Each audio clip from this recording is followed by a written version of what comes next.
All to hear plea against the status of this ISL. So what's your reaction?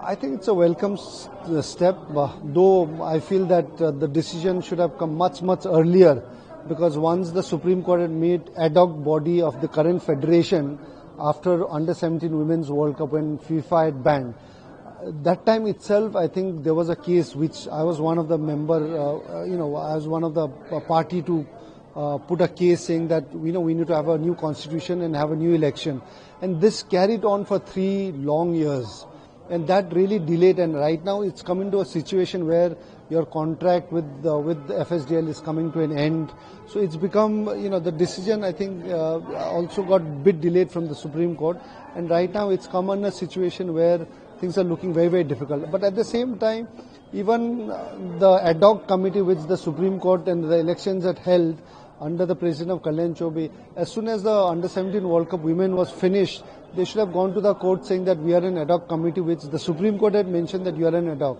So what rights do they have? Are they allowed to take major decision, or do they should have focused on getting the constitution right? But I think the biggest lapse where we've really failed is the current president and the body did not really push to form a constitution for the last 3 years. If the constitution was formed 3 years ago and the elections would have been held or whatever or not held, then they would have right to take a lot of decisions. But they delayed to form a constitution, and this led to this kind of situation, which is very unfortunate. Do you think intervention of court in the field of football is good for the Indian football? It's not at all good. But right now, the way things are going, I think it's really created so much of mess. The entire Indian football structure is in a big mess. Obviously, the quality, the performance is a different thing. The performance can always be good and bad. That is always going to change.